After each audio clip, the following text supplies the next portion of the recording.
Hi. What you guys are about to see is a behind-the-scenes conversation between two absolute legends of Muay Thai,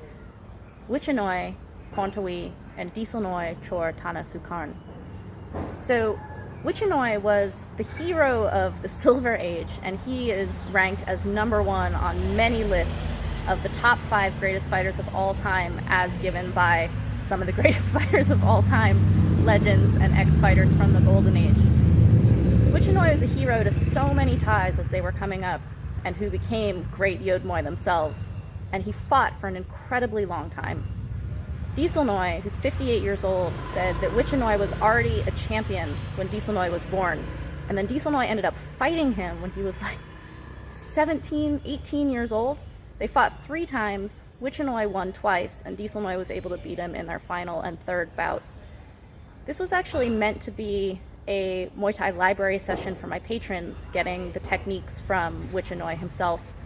Wichanoi's in his 70s now, and he owns a beverage company in Bangkok. He doesn't train people, and it became evident pretty quickly that he wasn't really able to offer the kind of long-form training that we use for the Muay Thai library. So this is a Muay Thai library session that kind of went sideways, but it became something really incredible in and of itself. It's Disonoi and Wichanoi, again, 2 absolute legends of Muay Thai, just kind of chatting over coffee about the state of Muay Thai scoring now, how to train, how to fight different styles, and kind of going off as 2 Muay Thai fighters might talk about Muay Thai. So this is something very special as a documentation of 2 of the greatest fighters who ever lived. Thank you to my patrons who made it possible to translate this and put it out for everyone to be able to see. There's very, very, very little on Wichanoi in English for Westerners to be able to see and understand. He's a name that people maybe don't know yet, but should know because of the kind of legendary status that he has. So thank you to my patrons for making this possible, and I hope you guys enjoy this conversation documentation video as much as I do.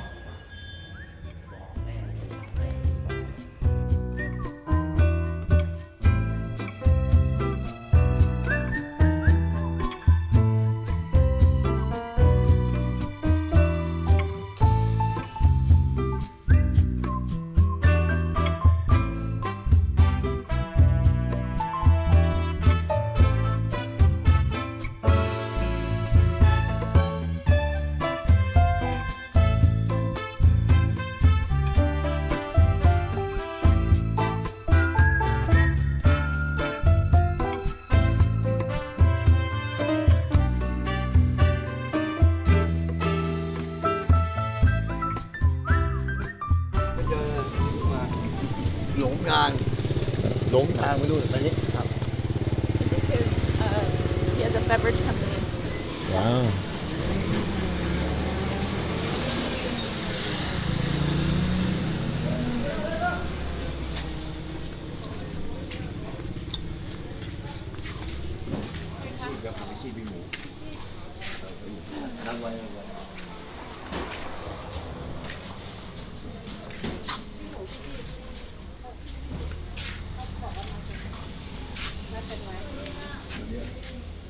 Ủaพี่หมูจีบอ่ะอะไรไม่ล่ะรีบไปนะเดี๋ยวเขานัดกับผมไว้มาเล่น3 คนป่ะฮะไม่อยู่พี่หมูนอนนี่พี่หมูนอนในบ้านเขาไม่เรียกอ่ะผมเรียกแล้วผมเพิ่งตื่นอ๋อถามผมไปหลงซอยอ่ะซอยไหนอ่ะไปนู่นจะไปหลงซอยว่าคนแพ้รู้แล้วเขานัดกับรู้แล้วไม่ใช่รถเมล์ไม่รถไอ้มาจอดตรงเนี้ยรถไอ้เนี่ยรถ ไหนรถจอดตรงไหนผมจอดดูเลยข้างทางผมจอดข้างทางไม่ข้างทางไม่เป็นไรในซอยนู้นน่ะแล้วคุณเดินจากคุณมาจากท่าน้ำเหรอต้องไปจับถ่ายในบ้านนู่นในบ้านของเบิร์ดเปิดไฟด้วยเดี๋ยวไปเยี่ยมพี่ชิมก่อนนัดกันไว้เหรอเมื่อวานผมไม่อยู่นัดกันไว้พี่ He's coming. ก็พี่ไม่ดูแลเขาพี่คิดเขาไม่รู้เรื่องอะไรไม่มีมูต่อรถ38-40อย่างเงี้ยใช่แล้วก็ล้มไปทีเดียวมึงชนะเลยเงี้ยเอามาตัดสินอย่างเงี้ยมันใช่ไหมล่ะพี่อย่างงี้ไม่แพ้ทางมวยเนี่ยแพ้กำลังนี่ไงมันไม่ไหวว่ะไม่ไหวรู้เนี่ยนี่ฟังไหมผมนั่งดูมวยนะผมยังดูผิดเลย พวกที่ติด เออ พอ แม่งยัดแข้งยัดเข่าอะไรนะล้มหักล้มทีเดียวไปเลย พี่ดูเลยบอกไอ้เนี่ยสมมติว่าน้ำเงินนะเตะลำตัวปุ๊บเตะมาล้มไปทีเดียวแพ้ล้ม2 ทีแพ้ก็ไม่เข้าใจ แล้วกรรมการก็ตัดสินตามนั้น มันตัดสินตามเหตุ ตามเสียนแต่นี่ความหมายของอย่างไม่มีใครแก้ได้เพราะอะไรป่ะไอเด็กรุ่นใหม่เดี๋ยวนี้เรามาเถียงมันเนี่ยเถียงแล้วมันกวนตีนอย่างเงี้ยเราโต้ตีแม่งเลย มันมาพูดคำเดียวอะไรป่ะ ว่า ก็เนี่ยมันต่อเยอะแยะก็ยัดแม่มึงแพ้มึงโกงเขาหลอกโกงนะอาทิตย์ที่แล้วอาทิตย์ที่ผ่านมาเนี่ยฟ้าสถานนะของพี่ต่อยเซนต่อ3-1แต่ว่ามึงไม่ได้ชนะเขาแล้วแพ้แน่นอนแพ้เยอะด้วยนะกรรมการก็ชูเงินน้ำเงินชนะแม่งกระด่ากันนี่แหละกูถามนะมึงไม่รู้เหรอนักมวยบอก4 ยกไม่ทำยี่อะไรก็เลยเฮ้ยแล้วยก 5ก็ไม่ได้ชนะมากมายแต่เนี่ยแต่กระแสข่าวมันมาก่อนเล่นแล้วให้เล่นตัวเดียวเนี่ยแล้วคะแนนออกมาไงไหม2-1กูอยากจะถ่ายกรรมการมึงให้ยังไงเอาตีนดูตาดูเนี่ยกูไม่เข้าใจเนี่ยมันเป็นอย่างเงี้ยได้เกิดสมมติพี่นะสมมติยก 5มึงได้ล้มทุ่มมึง2 ทีอ่ะด้วยทีเดียวเนี่ยมึงชนะเลยขนาดนี้มีมันต่อเลยจริงไหมแล้วเงี้ยมวยแล้วคนทำมวยมันจะเกิดยังไงเนี่ย ดูแล้วไม่สนุกและยากทำยากไม่รู้จะทำไง เดี๋ยวนี้กลายเป็นผมมองตอนสมัยยุคเนี่ยนะสมัยยุคก่อนต้องถามพี่ชินเนี่ยเขาต่อยมวยในแถวนี้มันนอกนะเขาตุ้มต่อยนวมเป็นไงพี่เล็กไหมสมัยก่อนละเล็ก เล็กมาก สมัยก่อนเล็กเนี่ยแล้วก็ผู้ใหญ่ไม่มีมาสนใจอย่างนี้เลย ใช่ แต่เดี๋ยวนี้นะทำไมพี่สังเกตไหมทำไมการกีฬาสนใจผู้ใหญ่แม่สนใจอย่าลืมนะว่ามวยเนี่ยพอทั่วโลกเขาต้อนรับปั๊บเนี่ยเงินหาง่ายไอ้พวกที่มีตำแหน่งเนี่ยเข้ามาคุมปั๊บไม่รู้เรื่องที่อะไรมวยก็เป็นยังไงมาถึงก็ห้ามเด็กคุ้งชกอะไรจะทำความดีอ่ะพูดง่ายๆทำความดีแต่ความดีมึงต้องดูพื้นฐานเขาดิ พื้นฐานมันทำได้ยังไง ถูกไหมพี่เราเนี่ยนะทุกวันนี้เราอยู่ได้เพราะอะไรพวกฝรั่งนี่นะร่างกายเขาดีใช่ไหมเพียงแต่เขามาหัดมวยตอนโตถ้าหัดมวยตอนเด็กเมื่อไหร่แล้วมึงจบเลยมวยไทยถ้าห้ามนะสู้ไม่ได้เลยพี่ว่าพูดถูกไหม พูดถูก โอ้แล้วเนี่ยไอ้พวกนี้มึงห้ามเนี่ยมึงหวังอะไรมึงนอกถ้าแข่งเขาเวลาเขาเชิญเป็นต่อยมวยเขาออกค่าใช้จ่ายให้แหมชอบใจอะไรเงี้ยมีเรื่องไหมผมประโยชน์พลอยได้ตรงนี้ไงพวกนี้ไม่เห็นเล็กน้อยตอนนี้นะยังเป็นเรื่องกันอยู่นี่ เยอะๆเวลาปั้มแล้วก็ไกลๆแล้ว ตรงนี้ปั้งเตะขาใกล้ๆใช่ไหม เนี่ยยี่ฟังนะผมสอนมันอย่างนี้ผมบอกเขาใช่ไหมผมบอกเขาว่าเนี่ยจังหวะที่ใกล้ผมมือเข่าเนี่ยนะปุ๊บเนี่ยนะผมบอกพี่ชิดบอกทำไงวะพี่ชิดบอกเตะสะบัดอย่างเงี้ยที่ว่าเตะโคนขาถามมันเจ็บไม่เจ็บหรือเจ็บแต่ตรงนี้นะตรงนี้พี่ชิดไม่อย่างงี้พี่ชิดผมจะถามว่าที่พี่ชิดต่อยนะพี่ชิดทำอย่างเร็ว เพราะว่าดูเทคการชกวิจหน่อยเตะขาเยอะเนาะข้ามันทุกคน เวลาชกมาสายเตะใช่ไหมมีสิริมงคลแบบนี้ข้ามันไม่ได้ โอ้ยตอนที่ต่อยกับไอ้ขุนคนต่อยในแถวนี้ผู้ใหญ่ที่ไหนเนี่ยก็ถามเนี่ยก็ถามแบบน้องว่าทำยังไงต่อยมวยเข่าสูงเนี่ยแก้ยังไงอย่างนี้นะ ใช่ เดี๋ยวพี่ก็เล่าไปแล้วพี่สอนเลยเทคนิคไง ว่าชกลายพีใช่ไหมมัน20 ปีกว่าใช่ไหมต้องเปลี่ยนเทคนิคใช่ไหม ผมบอกเขาว่าพี่เป็นมวยเด็กก็เปลี่ยนไปเทคนิค ใช่เทคนิคนี้มันจะเปลี่ยนไปตามวาระเช่นในยุคนี้เป็นมวยเข่า ใช่ เยอะ ในยุคต่อมาเป็นมวยฝีมือมวยตีนมวยหมัดอะไรเงี้ยมันจะเปลี่ยนไปฉะนั้นเวลาเราอยู่ตรงเนี้ยเราก็ต้องเปลี่ยนแปลงให้ทันกับยุคสมัยยุคนี้มันมวยเข่าเพราะงั้นมวยเข่าเราแก้ไงมวยเข่าก็ต้องปล้ำเยอะ ใช่ ๆตัวแข็งแรงคอยรับคอยก้าวรับคอยอะไร ใช่ มวยเข่า ค่ะ ใช่ไหมแต่เป็นมวยหมัดก็กาดสูงๆกาดแข็งๆอะไรเงี้ย ใช่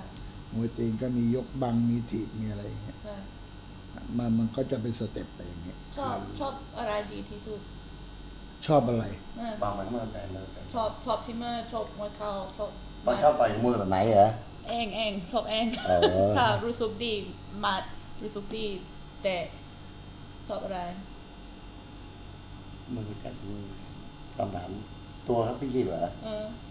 พี่ชิวต่อยได้หลายอย่างนะเขาที่เขาอธิบายหมายถึงว่าตอนต่อยยุคนี้นะ ใช่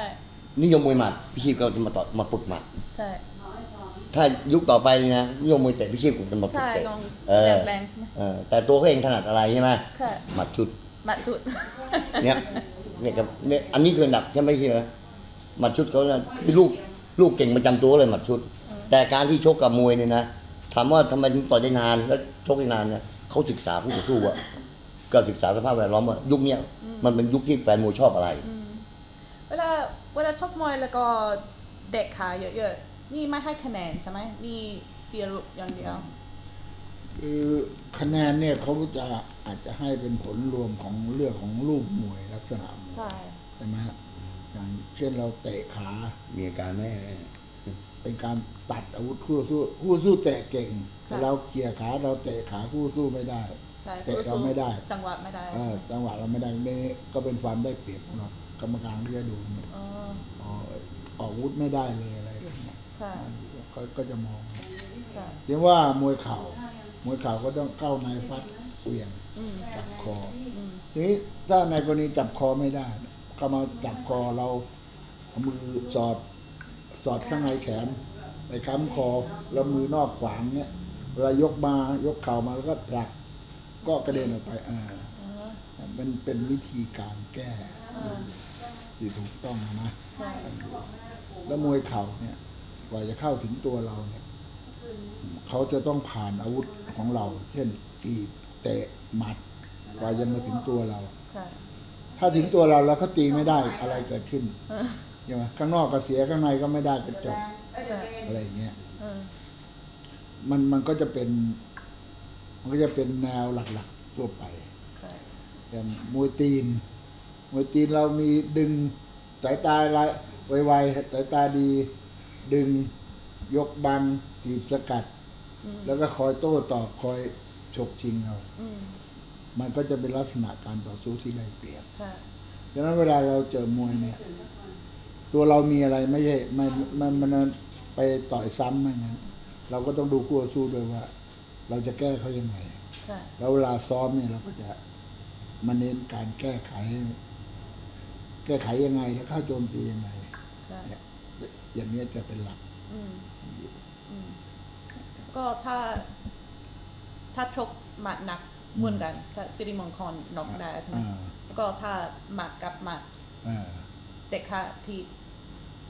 เขาเรียกแก้การมวย เนอะ คือพี่ชีพเขาจะศึกษาแล้วมวยว่าคนนี้เป็นมวยอะไร อืม แต่เมื่อต่อยอาจารย์มวยเขาว่ามึงเดินที่เขาว่ากูต้องแก้มึงเดินนี้กูต้องแก้นี่ ก็ เขาศึกษา แล้วแต่คุโรซูใช่ไหม แล้วแต่ เออ คือว่าผลหวายอ่ะไม่ใช่ว่าสักแต่ว่ามีรายการชกจังเนี้ยมึงมวยยี่อะไรชกยังไม่ใช่ ชกอะไรมึงมวยอะไรมวยขวากูต่อยยังไงมึงมวยหมัดกูต่อยยังไง He was super flexible in his ability to change according to the opponent's style. โอ้ยต่อยพี่ชินนะพี่เชื่อไหมผมได้เก็บความรู้เยอะนะต่อยกันเนี่ยเหมือนกับต่อยไปสอนไป อืม เหมือนกับต่อยไป ตอนนี้ ส ไม่ ป มีนักมวยแบบนี้ต มันไม่คิดผมคิดนะพี่อย่างเช่นผมต่อยพี่ชินข้างหลังอะนะผมเดินเข้าไปเนี่ยผมแพ้ เออ โหถีบหนีแล้วแกอายุมากแล้วเนี่ยอายุแกมากนะแล้วเตี้ยอายุมากแล้วมันช้า If มัน he turns แล้วผมทำไมวะผมก็ต่อยกันเลยต่อยหลอกๆกับโดนต่อยปุ๊บยิงก็สุดเลย ใช่ เพื่ออะไรป่ะหัวก็ดีก็ต่อยให้มันเข้ามาดิ ค่ะ ล่อเขาเรียกล่อให้ผมเข้าไปมันหนักเข้าไปมันโดนนอกแดงไปดีกว่าเนี่ยเวลานี่คือลูกนี้นะจิตวิทยาดีมาก ค่ะ แล้วเลยนะสมาธิพี่ชิงเราสมาธิโคตรเยี่ยมนะพี่ทีจำได้ไหมต่อยผมครั้งแรก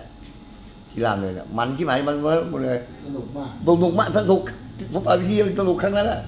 คนดูไหมครับ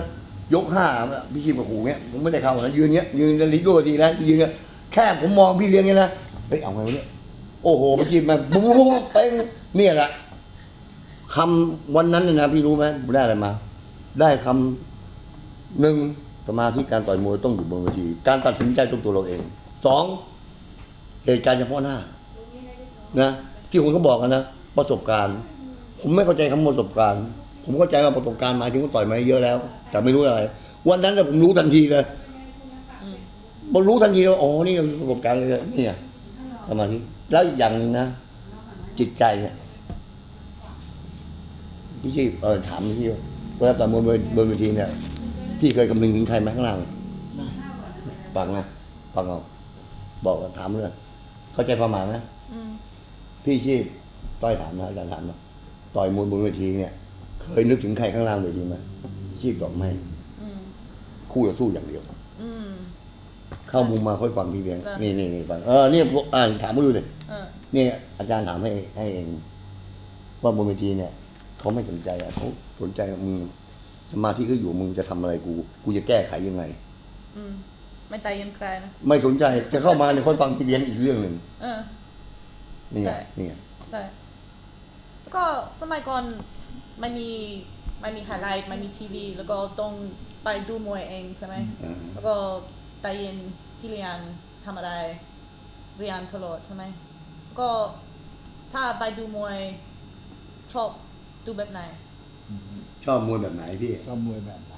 เออ ตัวพี่เอง ผมเหรอ ใช่ ผมชอบมวยฝีมือทั่วไปนะ สนุกมากใช่ไหม ฝีมือทั่วไปแก้นู่นแก้นี่เข้าชิงทำแก้จังหวะ2 จังหวะ 1อะไร เอ เงี้ย อ เขาจะดู สมัยก่อนใครดีที่สุดแบบนี้ที่มือ มันก็หลายคนนะ โอ้โหพี่ทำนี่ต่อไปดูเขาต่อยหลายยุคแล้ว เพราะว่าฝรั่งไม่รู้เรื่องฝรั่งคิดว่าเป็นพวกเขาเป็นเซนชัยไม่รู้เรื่อง ตอนนี้รู้จักสมาร์ทแต่ว่าสมาร์ท เขาดูสมัยก่อนเนี่ยคนตอนเนี้ยฝรั่งเขาดูว่าไอ้บัวขาวยอดมวยอะไรเงี้ยอะไรเงี้ย จริงๆ จริงๆไม่รู้เรื่องแต่ว่า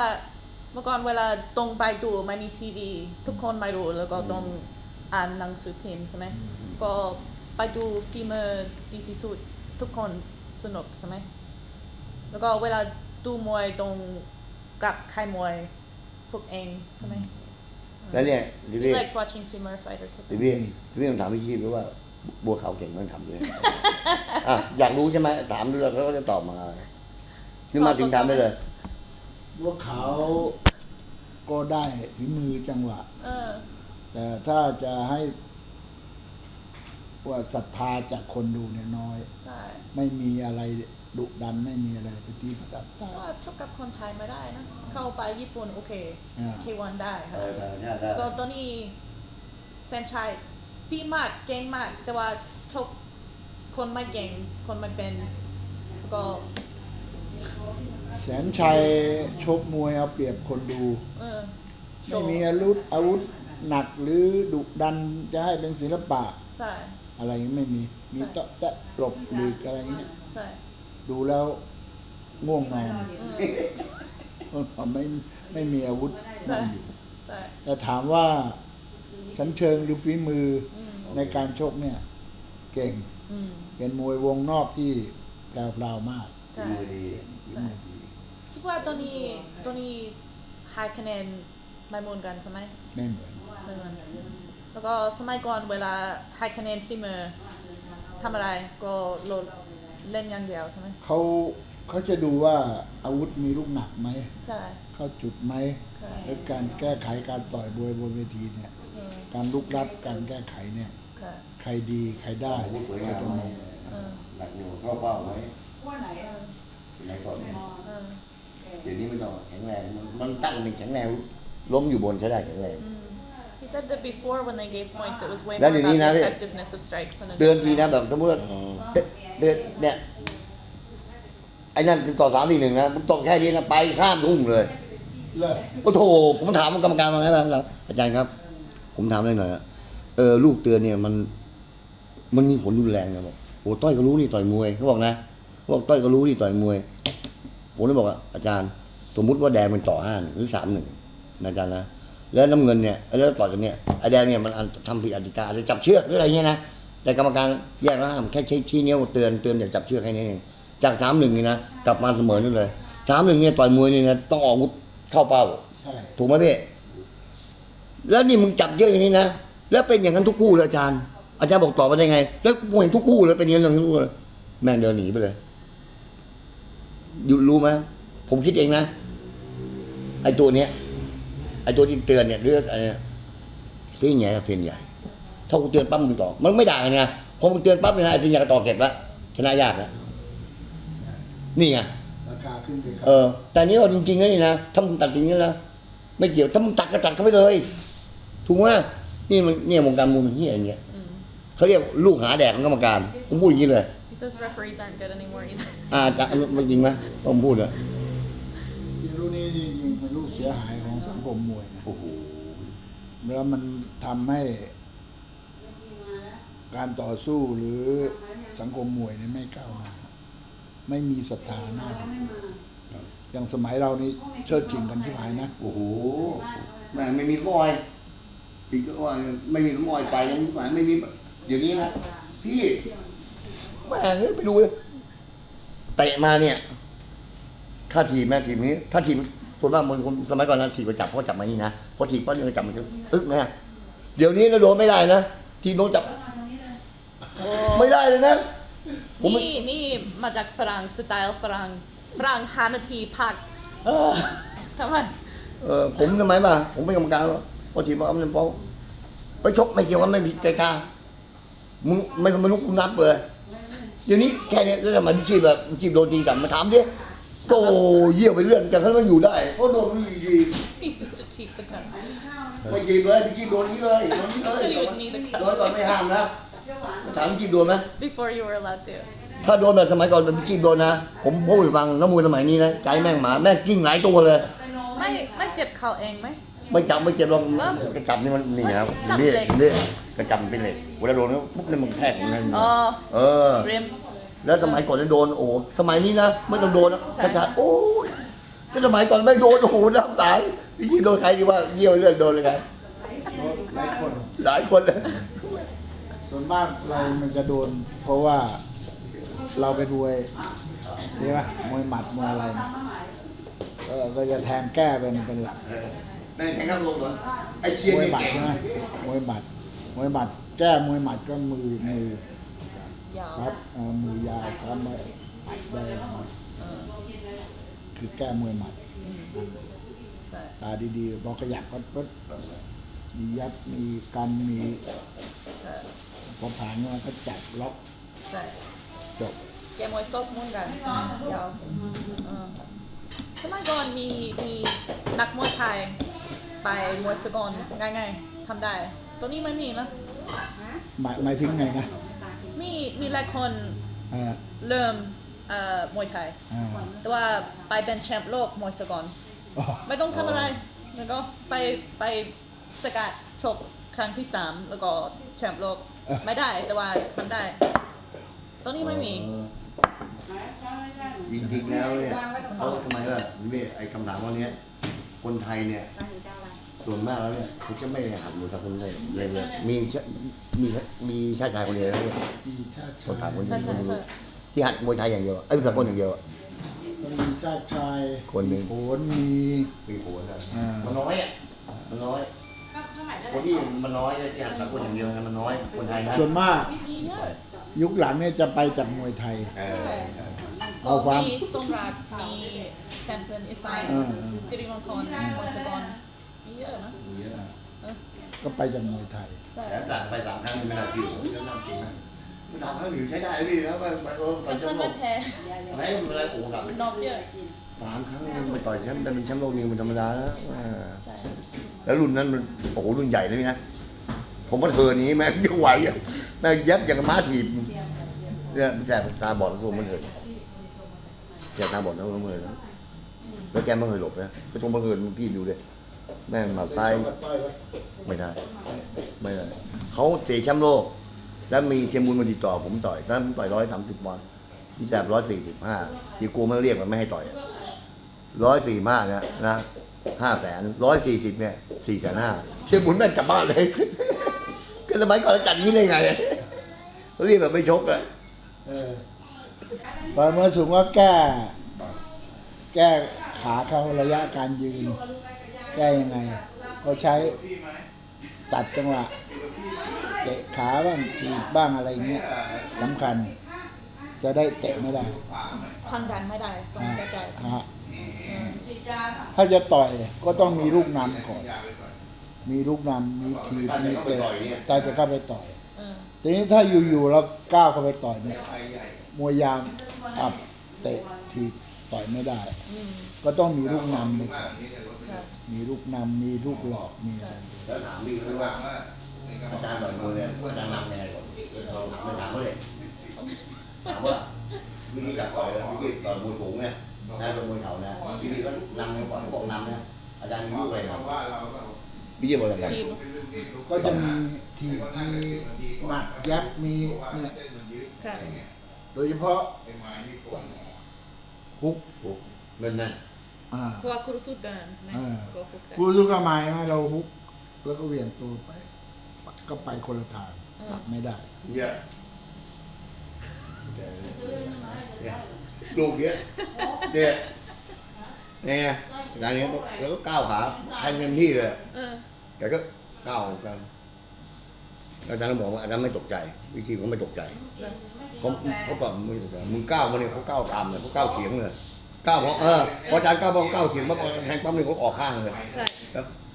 ใช่ เนี่ย ไม่เตะเยอะใช่ไหมไม่ชกเตะ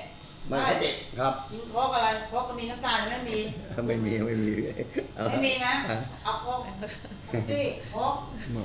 ครับ นี่กินไว้แฝกนะแฝก พี่จีว่าข้าวมือเขาไหว เอาใหม่ไปซื้อข้าว ผมบอกให้กันพี่ถูกมาถูกนะเพราะว่าพี่จีในนั้นเนี่ยพี่จีในข้าวมือเขาจะกัดแบบสบายสบายเห็นไหม ไม่กินเหล้ากินโค้ก พี่จีไม่ได้กัดสบายสบายเขาจะไม่เก่งเนี่ยแล้วขาเนี่ยเขาจะไม่ยืนเต็มเพราะยืนเต็มเลยนะมันทำให้ช้า ซื้อ นะ ข้าวให้ขวด ถูกไหมเนี่ยนี่พี่จีว่าอย่างนี้เนี่ย โค้กของ เนี่ย ของ เนี่ย น้ำน้ำลาย เนี่ยแต่เป๊ะเนี่ยนะกวนเนี้ยไม่ใจแรงเลยแต่ถ้าเกิดบางจังหวะถ้ามันใกล้อย่างนี้นะเขาเตะแรงตั้งทางนะเขาไม่เตะแรง ใช่ เขาเคลียร์ให้มึงวง มันมีไม่ได้ แต่ผมก้าวแทงร้ายมันก้าวเลยแทงร้ายเลยแทงเข่าเลยแทงเข่า ใช่ใช่ ถูกไหมนี่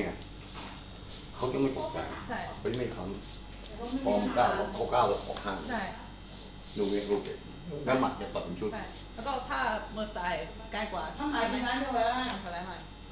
มันก็เนี่ยเขาดูจังหวะนะนี่เขาดูจังหวะเลยถ้าตัวเท่ากัน ค่ะ ตัวเท่าพี่ชีพเนี่ยเขาอย่างเงี้ยเขาชิงต่อยเลย ใช่ เขาได้ชิงต่อยอาศัยความไว เรียบร้อยแล้ว เนี่ยเนี่ยถามน้องขาวว่าเจ้าเนี่ยถามอยู่ รอแล้วอยู่ข้าง ใช่ป่ะแบบนี้ป่ะถ้าผมประมาณนี้นะผมรู้นะแล้วผมก็บอกพวกมัน แต่ทั้งปีทุกอย่าง อืม แข่งรวม ที่ยืนมันระยะมาได้เนี่ยหนึ่ง จับตัวมือ จิตใจมั่นคง กูต่อยมวยเนี่ย อืม มึงกับกูแล้วบนเวทีอะบนเวทีขึ้นบนเวทีแล้วเขาจะไม่ฟังมึงกับกูแล้วแล้วเขาแก้ทางมวยความหมายคือว่า มึงมวยอะไรเนี่ยเขาแก้ไม่ตัว ใช่ เข้ามาเนี่ยพี่เลี้ยงมีคดีหนวดเขาฟังเหมือนกัน แต่ขึ้นไปเนี่ยประธานเราทำไง มันต้องอยู่ในหัวเราด้วย ใช่ ถูกไหมพี่ไม่ใช่บางทีเรารู้ตัวเองอ่ะเขาแพ้เขาแต่เราเข้าไปตีเขาเนี่ยนะแต่เราช้ากว่าเนี่ย อืม พี่เลี้ยงจะบอกตีใช้ตีเราต้องรู้เลยว่าเราตีเขาไม่ได้ อืม แล้วบนเวทีรู้ไหมเราต้องมีนำไปก่อน เราจะตีเขาเหมือนกันแต่กูต้องลองนำไปก่อน อืม นี่ไงเหตุผล ค่ะ ทั้งหมด ที่พี่ชีพมีเขามีอยู่ตัว แต่นั้นมุมคนอื่นเนี่ย ค่ะ พี่เลี้ยงบอกตีเขามึงจะเข้าไปตีอย่างเดียวไอ้ยันมันเจอเขากันมาแล้วมั้งไม่เอามุ่งมันจะตีอย่างเดียว ค่ะ มึงไม่มีหัวตัวเองไม่มีลูกที่แพ้ ค่ะค่ะ นะเพราะพี่เลี้ยงมันหันตีเขา แต่นักมวยเนี่ยเราเข้าไป เราไม่ได้เราก็เข้าไปเขาตามที่พี่เลี้ยงต่างแต่กูต้องมีลูกน ใช่ต้องมอง ำต้องคิดเองมั่ง ใช่คิดว่าสำหรับฝรั่งมีแผนก่อนขึ้นเวทีคิดว่ามีแผนโอเคฉันเคยเห็นทำนี้เวลาทำนี้แล้วก็ไม่ได้ ใช่ไหมต้องขึ้นเวทีก่อนแล้วก็มองสมาดีเห็นโอเคมีดูดีแต่ว่าไม่เก่งแล้วก็ทำได้ใช่ไหม It's so different from Westerners who like have a plan before they go in. It's totally just like nobody else is in the ring. You just pay attention to what they're good at. Like a kick can look really good, but it's not powerful. So you just แล้วพี่มีการพี่ผมบอกเลยว่าหลักการร้องมวยของพี่ซ้อมยังไงนะมันพวกยิงกันหนาวเลยตอนนี้ซ้อมเลย ซ้อมก็ต้องจริงจังสมาธิแน่วแน่ แล้วสำคัญที่สุดก็คือ คู่ต่อสู้เราถนัดอะไร เช่น คู่สู้เราหมัดถนัดหมัด มัดขวาหมัดซ้ายอะไรก็แล้วแต่ คือสิ่งที่เราต้องแก้ไขทันทีก็คือกราดต้องสูงคอยสายตาดีกราดตูแล้วอาวุธที่จะแก้ก็คือลูกยาวที่เตะหรือแทงเข่านี่เป็นอาวุธที่แก้มวยหมัดฉะนั้นเราจะทำได้หรือไม่เนี่ยอยู่ที่เราจับจังหวะว่าเขาขยับอะไรสำคัญมากตาคอยคือมวยเนี่ยมันแก้กันได้ อย่างมวยเตะเขาเตะไม่ถูกพอเตะเราดึงพอขยับเราถีบสกัดพอเข้ามาสูงเราเตะตัดล่าง มวยเตะก็ทำอะไรไม่ได้แล้วฉะนั้นมันก็อยู่ที่สายตาเรากับการฝึกซ้อม เราซ้อมเนี่ยเรารู้เนี่ย เราจะต่อยกับมวยประเภทไหนแล้วมวยประเภทไหนแก้ด้วยอะไร ถึงจะได้เปรียบต่อยยังไงถึงจะได้เปรียบไอ้ตัวนั้นอยู่ที่แผนการซ้อมที่เราฝึกซ้อมประจำเราขึ้นไปเราก็มีสายตามีสมองคิดเราซ้อมมาอย่างนี้พอขยับเนี่ยเรารู้แล้วเราเห็นเนี่ยรู้เคยซ้อมมาเนี่ยเราก็แก้สำคัญที่สุดคือที่สมองที่ความคิดร่างกายเนี่ยสมองบังคับไม่ออกโน่นออกนี่จะเข้าหรือจะออกจะดึงหรือจะถีบอะไรเนี่ยสำคัญ เวลาชกมวยเวลามองไหนคะมองตา ก็ ตรงนี้ ว่าจริงมองจากนี้ถึงหน้าอกนี่ก็พอแล้วโลก แล้วก็เห็นทุกอย่างได้ ยังมองที่แผ่นอกลำตัวเนี่ยมันเป็นเป้าใหญ่เรามองง่ายพอขยับก็รู้แล้วจะเตะก็ต้องใช่ไหมจะต่อยก็ต้องมันมีท่าประกอบที่จะต้องออกเราก็จับจังหวะตรงนั้นถามว่าถ้าเราจะแก้มวยหมัดยังไงใช่ไหมเราซ้อมแล้วก็วางแผนมันพอเห็นขยับเราก็แก้จนมวยหมัดเนี่ยขยับมาแล้วก็แขนแข็งๆค้ำไปบล็อกไปแล้วเข้ามาแล้วก็รีบกอดรีบอะไรเงี้ย ถ้าอยากได้เกมมวยอะไรสไตล์แล้วก็มีจังหวะถ้าพัฒนาขึ้นทำสปาร์ริงนันเชิงเป่าชกลงอะไรดีที่สุดสำหรับจังหวะ ก็เป้าได้เปรียบ เป่า เป้านี่เรากำหนดได้คอนโทรลได้เช่นเราเจอกับมวยเดินเนี่ยให้เป้าเดินเราก็สกัดแล้วก็ออกแทงสกัด อาวุธหนักนะ ถ้าคู่สู้เราเป็นมวยเชิงมวยหนีเราก็ต้องก้าวดักก้าวอะไรให้ทันเวลาซ้อมใช่ไหมก็บนปั๊บก้าวดักจังหวะยันว่าเวลาจังหวะขาเนี่ยเก่งๆเนี่ยชกยากนี่อย่างผมเนี่ยอย่างตัวเตี้ยนะตัวสั้นขึ้นไปก็เจอแต่สูงแล้วทำไมถึงยังหากินได้ มาเนี่ยได้ดีเลยเดี๋ยวรู้เลย ด้วยจังหวะขาด้วยจังหวะสายตาเราดีจังหวะขาเราลุกลัดเนี่ยจังหวะขาเราต้องเรียนรู้มันฉะนั้นเวลาซ้อมเนี่ยมันก็อยู่ที่แนวทางการซ้อมเทรนเนอร์ที่จะสั่งสอนให้เราควบคุมเวลาเราซ้อมจะได้เปรียบจะถูกต้องมากไม่ใช่ว่าเราต่อยใครก็ช่างซ้อมมันอย่างนี้ไปเรื่อยๆมันไม่ได้ผลต้องแก้ทางแก้ไขแก้ทางนี่มันก็มีลักษณะเข้ามาแล้ว1-2อัปคัตมีอุ๊บมีอะไรเราก็บางครั้งเราก็รวมชุดเนี่ย1ปั้งทุกอย่างต่อยพร้อมกันหมดชุดเดียวกันหมดเรียกหมัดชุดแต่ให้ต่อยเป้าเนี่ยต่อยเป้าต่อยเยอะมั้ยต่อย หรือว่าไม่เชงใช้แรงเยอะใช่ไหมเราต้องเน้นๆ ใช้แรงเยอะไหม ใช่ไหม ใช่แรง ถ้าใช้แรงเยอะโดนไหม ใช้แรงเยอะเลยไหม พี่ชัดชัยศาสกุลเป็นมวยสากลเขาบอกว่าถ้าใช้แรงเยอะ100%ไม่ค่อยโดน ถ้าประมาณ 70%โอเคโดนเน้น อ๋อ ทำได้ หมายถึงจังหวะเร็ว เออ ๆ ใช่ถูก ใช่ ถ้าแรงๆช้าไม่ถูกพอขยับก็โดนแก้ไขโดนอะไร ใช่ คือเนี่ย ต้องเร็ว ไอ้ชัดชัยอะลูกๆปิดเลยอะเด็กๆเลย เหรอ เออ Chad Chai was one of his students a long เด็ก time ๆก็ ago. ใช้ไอ้หนึ่งอะ Little แพทยินดี เออแต่เพชรยินดีกันเพชรยินดี Pit Indie ละเออ ชัดชัยกับเพชรยินดีไอ้หนึ่งอะ ใช่ พี่ชื่อเพชรยินดี เออ ทำไมไม่ต่อยยังไงมูนี้ยัง ทางรถขลาย่านเลย เด็กๆแล้วมั้งไม่ทำมั้ง จะโดนได้อีกรอบหรือเปล่าเดี๋ยวพี่ ไปบอกเลยไปชื่อวิชาแล้วมหาวิชาน้อยมันตกใจ เออ ไอ้นี่มันไอ้นี่มันไวนะต่อยไวเลยไอ้หนึ่งอะตำรวจมันทำกันไวยังไม่ชอบข่าวไอ้อย่างแรงไม่ดีแต่ฝีมือดีต่อยมวยไทยอะ อืม ป๊อปฝีมือดี ๆ คนก็จับมันยากนะ ยากมันต่อยยากหูมันดี เก่งมากไอ้ทัดใจ เข้าออกไวแล้วมันมีหมัดเข้าออกไวดีแต่แล้วมันเบื่อมันปั๊บลงในหนึ่งอะ ใช่ ไม่ได้ ใช่ อย่างเงี้ยแต่ตามมันดี ใช่ แต่พี่ต่อยแล้วผมปนุ่งหินติดตาเลย ตอนที่พี่ชีพต่อยกับเผด็จศึกที่รามเนิน แล้วพวกนี้ใครชนะต้องต่อยผม ผมก็ไปเดินดูใช่ไหมแล้วพี่ชีพ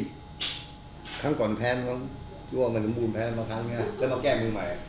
มาพี่ชีพขึ้นมาคนมันก็บอกด่าพี่ชีพขึ้นมาสนใจต่อยกันที่ปุ๊บขึ้นมาตั้งใจต่อยเลยปุ๊บแต่เย็นเนี่ยเขาสดมากไงแล้วเดินไปดูเขาสดมากเผด็จศึกสดแล้วเวลาทานห้ามใจมาต่อยพี่ชีพปุ๊บพี่ชีพโอ้โหวิ่งมาต่อยพี่ชีพต่อยแล้ว ไอ้เหี้ยเข้ามุ้งมาถูกพี่เลี้ยงผมยืนดูผมตกใจแล้วโอ้โหยืนไม่ได้ยืนได้แล้วจำได้ไหมยืนเนี่ยพอต่อยไปยืนแล้วลุงพ่อแม่วิ่งเข้ามามุงคางอ่ะ เออ โอ้โหยืนแม่ต่อยเป็นชุดต่อยเมามีนาทีเดียวไหนเนาะต่อย เมาเลย พี่เลี้ยงโดดเป้งโดดอุ้มงมุงผมโอ้โหแบบ คือผมเป็นมวยเสียเปรียบนะตัวเตี้ยใช่ไหม หัวดีอ่ะ ดังนั้นเวลาชกเนี่ย จังหวะที่จะเข้าทำเนี่ยสำคัญมาก อืม ถ้ามีจังหวะแล้วต้อง เข้าทำให้ได้มากที่สุด ใช่ จังหวะทำได้ แบบเนี่ยมันเตี้ยเนี่ยใช่ไหมกว่าจะมีจังหวะกว่าจะได้โอกาสเนี่ยมันน้อย อืม มันต้องหาจังหวะต้อง ใช่ เมื่อมีจังหวะได้เปรียบแล้วต้องเข้าทำทันทีแล้วก็ทำให้ได้มาก ใช่ นั่นแหละ รออยู่ไม่ได้อืม ลูกเนี้ยจิมมี่ไม่มีรู้เรื่องตัวไหม ใช่ เองเดินเข้าไปปั๊บเนี่ยนะพอเดินเข้าไปปั๊บเนี่ยพอคู่สู้ก็ทุบขนมปั๊บมันจะลุงอีกแล้วเนี่ยลูกเนี้ยไม่มีเองต้องศึกษาถ้าเลยตรงไวนิดหนึ่ง ต่อยกันครั้งสุดท้ายพี่วันนี้ ผมจะเอาชนะพี่นะแล้วอย่าหวังว่าผมจะเดินเข้าหานะแล้วไม่เดินยิงจีบเตะ แต่ทีนี้ไม่รู้เลยที ยา นี้ วมากนะใช่ แต่พี่ชิดเต็มที่แล้ว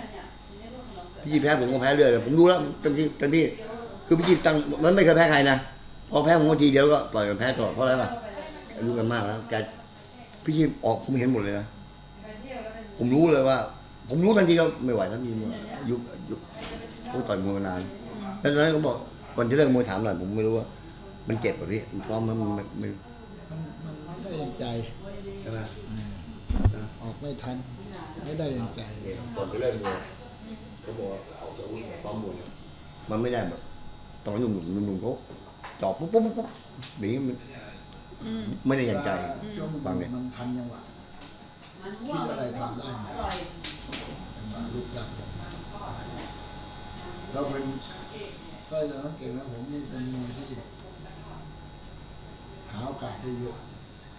ผมพอมีโอกาสแล้วผมจะ เป็น ทำ ชุด ทำ เขาเรียกอย่างนี้ใช่จะทำได้นะ อ่า คือวิธีเราก็ต่อยมวยเขาทำไม่ได้นะเขาจะหาช่องทางมึงออกมาคุณจะบางโต้ช่องทางต่อยไม่ให้แพ้มาคุมไปเรื่อย อืม แต่ถ้าเกิดช่องทางที่เขาทำได้เมื่อไหร่นะเขาไม่มารอให้มึงไปใช่ ปุ๊บ เออ มันชุดไปเลย ใช่ ใช่ไหม เนี่ย เพราะฉะนั้นทุกสิ่งอย่างที่อยู่ทุกวันนี้เท่าผมดูนะวิธีการมีการวางแผน อืม คู่ชกสมมติเขาไม่ซ้อมมั่วซ้อมว่าอ่ะมันมีรายการเราซ้อมหมดทุกอย่าง ใช่ เตะมาต่อยซ้อมมาครบทุกอย่าง เต็ม ใช่ แต่เวลาชกมีรายการปั๊บเนี่ยเขาจะรู้คู่ว่ามึงเป็นมวยอะไร อ่า แล้วก็กูมาแค่อย่างนี้ถ้ามึงมวยหนีเตะหนีพี่เชื่อเราก็บอกทีนี้ว่าให้เขาคอยเตะหนีไปอะไรเงี้ยนะเราคอยไล่ ใช่ เขาจะฟ้องอย่างนี้ไง ใช่ แล้วเวลาชกปั๊บไปใช้จริงกับเหมือนกับตรงนี้เลย ใช่ใช่เข้าใจค่ะ เข้าใจไหม ใช่อืม When you're training, you วาง train แผนเรา everything. ต้องทำให้ได้ คือวางแผนการชกแล้วใช่ไหม ใช่ นี่แหละเวลาชกจริงต้องทำให้ได้อย่างแผน ใช่ ก็ชนะ ใช่ อันนี้บางทีมันก็ทำไม่ได้อย่างแผนคือ เราเข้าแล้วเขาเร็วกว่าที่เราคิดอะเร็วกว่ามากเลยเนี่ย ค่ะ ปั๊บไม่ทันเลย ก็พี่ไทยมวยมีนักมวยคนเยอะแต่ว่าทุกคนสไตล์ไม่เหมือนกัน ไม่เหมือน มีคนที่มัดเก่งคนที่ ฮะ เข้าเก่งแล้วก็ ครับ ต้องฝึกซ้อม ใช่ ใช่ไหมใช่ ซ้อมหมดทุกอย่างมึงยังมวยหมัดมวยเตะมวยอะไรเราซ้อมหมดเขาซ้อมหมดเราซ้อมครบ ใช่ แต่เวลาชกเนี่ยนะเขาจะดูผู้ชกแบบแล้วเขาจะเอาหยิบอันหนึงมาใช้มาแก้ทางมวย ใช่ แต่มาแก้ทางมวยถามว่าจะชนะตลอดมันไม่ใช่ แต่ว่า 80%เราชนะแน่เขารู้จะเข้ากับเรา ใช่ เนี่ย80%นี้แน่ ใช่ ความหมาย อืม อย่างต้อยนี่ก็ถือว่าเป็นยอดมวยเมืองไทยคนหนึ่ง อืม เพราะว่าปกติแล้วมวยสูงยาวเนี่ย จะเก้งก้าง อืม จะอาวุธไม่มีน้ำหนัก แต่เขานี่ไม่มีเก้งก้าง อาวุธดีมีน้ำหนัก อืม แล้วเร็ว อาวุธได้เร็ว ใช่ สำหรับมวยยาวนะ อืม เขาเป็นยอดมวยไทยยุคหนึ่งของเขาเขาถือว่าเก่งที่สุดในประเทศไทยคนหนึ่ง แต่มวยสูงนะมวยสูงเนี่ยจริงมันเป็นดังแบบยอดมวยไม่มีนะเพราะส่วนมากขาหักอะไรหมดนะมีผมกับโปรไซที่ว่ามาต่อยแบบแนวหน้า เออ ชนะใครมวยถึง20มวยสูงไม่ปราบหมดมวยสูง ใช่ เขาไม่กลัว เพราะว่าอย่างพี่เขาพูดนะมวยสูงมันแก้ก้าง ใช่ เวลาแทงเข่าหมดปั๊บนึงนะสมาธิเขาดีเขาจะใช้เหลี่ยมไงเข้ามาใกล้ๆมึงเนี่ยกูบิดตัวปั๊บเนี่ยมึงเข่ามึงพ้นเลยเนี่ยแล้วปล่อยจะชาร์จกลับเนี่ยมึง อ่า เนี่ยแล้วตรงเนี้ยไอ้ตรงที่ว่าเราแทงผ่านนี่นะมึงโดนกี่ชุดเลย ใช่ มัวแล้วมันจีบเกวไวมัวมันอึ๊บปุ๊บเดี๋ยวมันปรับขาอีกเลย ปกติถ้าตัวทรงบาลานซ์ไม่ดีใช่ไหมยืนไม่ดีเนาะ พี่นะถ้าผมมาต่อยพี่ตอนสมัยที่อายุผมเริ่มจะไปแล้วผมว่าลงเลยเพราะอะไรป่ะตอนที่ต่อยพี่นั้นผมเด็กพี่เชื่อไหมที่ต่อยผมไม่รู้นะคำว่าดาวกระจายคืออะไรเนี่ยแล้วทำเงี้ยพี่เนี่ยมองตอนนี้นะเนี่ยมันนั่นแหละโดนบอลไม่จิ้มนั่นแหละ อืม พี่โดนไม่จิ้มนะเป็นนี้มันไม่ลงเด็กนะร่างกายเด็กอายุ15 16 17นี่นะความเจริญเติบโตมันแข็งแรงแล้วเราพร้อมมวยด้วยอะไรมันก็ยิ่งดีใหญ่เลยเนี่ยผมไม่อยู่นะโอ้โหก็โดนใครโดนเยอะผมโดนยี้นะยกสี่อะโดนจนคิดไงล่ะในหลวงมาดูก็ไม่ไหวแล้ว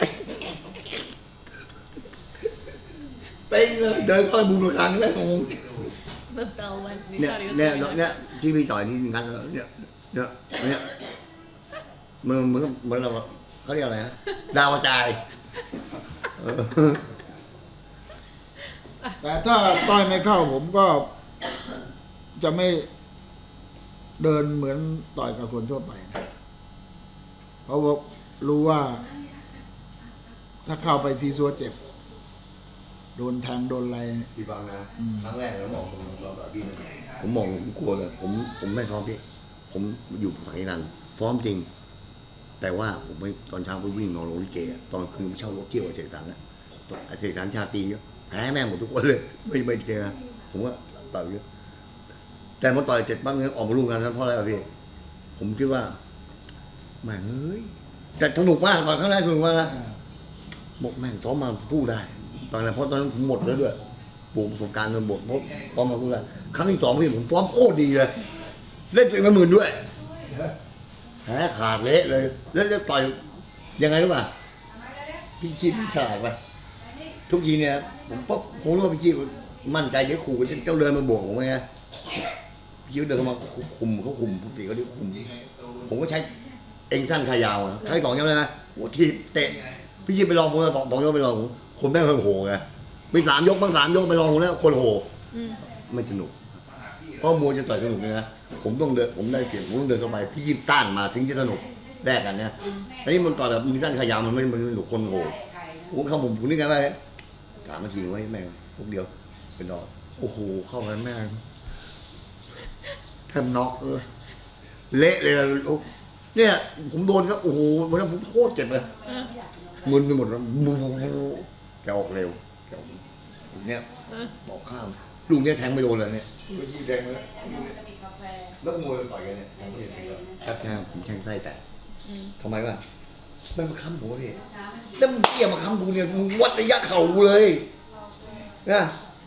ดูชีก็ไม่ขับมันเนี่ยผมหลอกผมเลยผมนี่นะพี่นะใครมายื่นนั่นนะผมจะหนีบเลย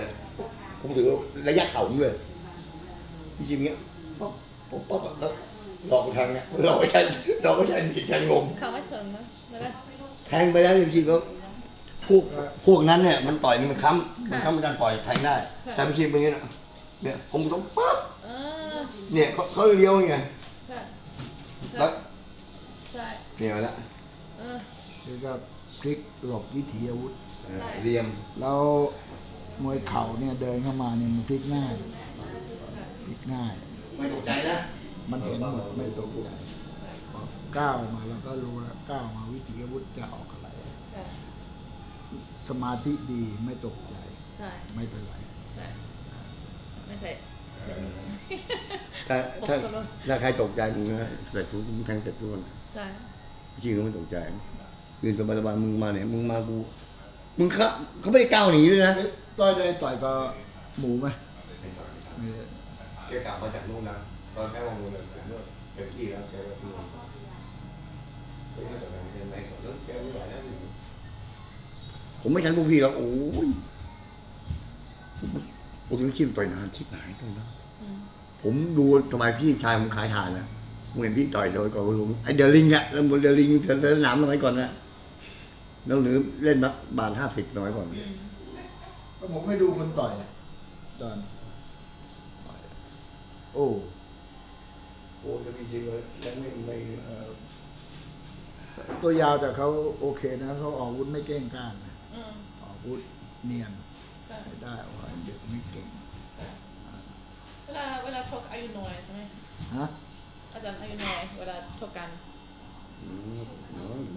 แล้วพี่อยู่กี่ปีนะผมมี6 กว่าต่อพี่ครั้งแรกนะพี่อะไร ก็ประมาณ28-30 Oh. He was like 28 or 30 the first time that they fought. 35